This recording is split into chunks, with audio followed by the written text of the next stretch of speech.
नमस्कार, मैं हूं सत्येंद्र रंजन। 7 रंग न्यूज के विशेष कार्यक्रम दुनिया जहान में आपका स्वागत है। आज हम बात करेंगे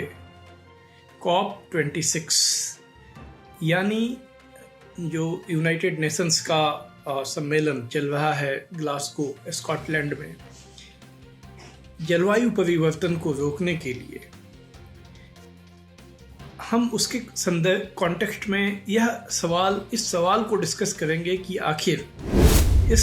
सम्मेलन के खत्म होने के पहले ही इसे एक आम धारणा ऐसी क्यों बन गई कि ये सम्मेलन नाकाम हो गया है। ये जो धारणा दुनिया भर में बनी है, इसकी बहुत ही जिसे कहते हैं आर्टिकुलेट ढंग से, साफ ढंग से इसे जो 18 वर्षीय इन्वायरमेंटलिस्ट एक्टिविस्ट हैं ग्रेटा टर्नबर्ग, उन्होंने बहुत ही इसकी साफ ढंग से इसे एक्सप्लेन किया और ये कहा कि ये सम्मेलन असल में वहाँ पर जो अलग अलग देशों के लीडर्स आए हैं और जो कैपिटलिस्ट्स आए हैं, वो वहाँ क्लाइमेट चेंज रोकने के लिए कोई उपाय करने पे बात नहीं कर रहे हैं, बल्कि वो बात यह कर रहे हैं कि जो उपाय हो उसमें कैसे लूप होल्स, खामियां छोड़ दी जाएं ताकि असल में कुछ ना बदले और उनका जो कारोबार है, बिजनेस है, मुनाफे का जो धंधा है, वो एज इट इज जैसा है वैसा चलता रहे। अगर हम लोग जो वहाँ हुआ है ग्लासगो में उस पर गौर करें तो ऐसा लगता है कि ग्रेटा टर्नबर्ग ने अक्षरशः जो एक उसकी सही बातें जो हैं उसको दुनिया के सामने रखी है और जो डिबेट है वहाँ पर जिस ढंग से उसे फॉर्मुलेट करने की कोशिश हुई है और लीडर्स ने वहाँ पर जो धनी देशों के नेता हैं, उन्होंने आकर कोई प्रोग्राम, कोई एक शेड्यूल बताने के बजाय वादे किए हैं कि हम इतना कटौती कर देंगे, यहाँ पर हम मीथेन गैस को के इमिशन को रोकेंगे, फॉरेस्टेशन करेंगे यानी जंगल लगाएंगे, या इस तरह के जो भी उपाय हैं उसकी बातें जो की हैं उसको कब करेंगे, किस टाइम शेड्यूल के साथ करेंगे, उसकी फंडिंग कहाँ से आएगी। वो जब यह चीज़ अगर किया जाएगा तो उससे जो इकोनॉमी में जो डेफिसिट होगा, जो इकोनॉमी को नुकसान होगा, उसकी भरपाई कैसे की जाएगी। ये तमाम जो बारीक बातें हैं, जो ब्यौरा है, विवरण है, वो उनके डिस्कोर्स से गायब है। तो ये अंदेशा सहजता से ही पैदा हुआ कि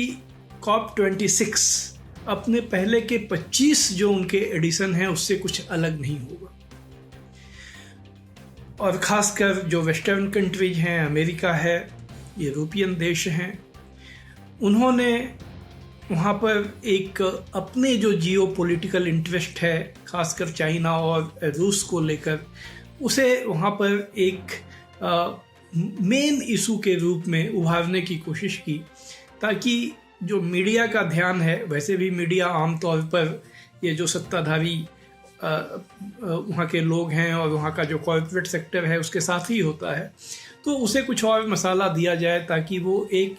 इसे दूसरे रूप में फॉर्मुलेट करके जनमत को भटकाने का काम करे।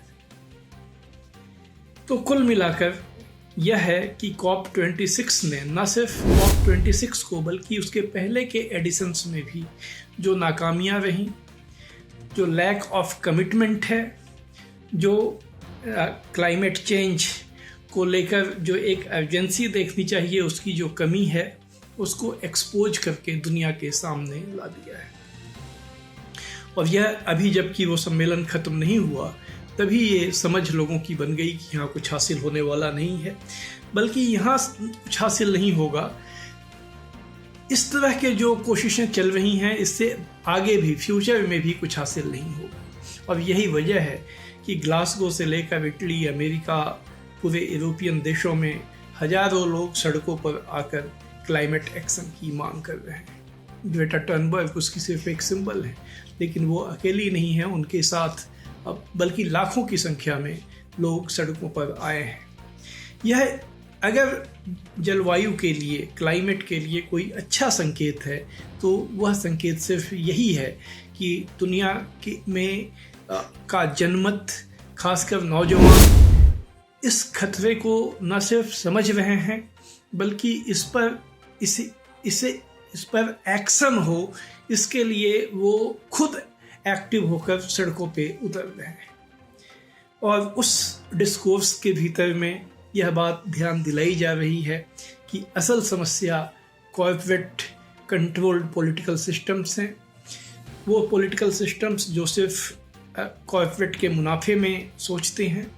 वो सिस्टम जिनके पास कोई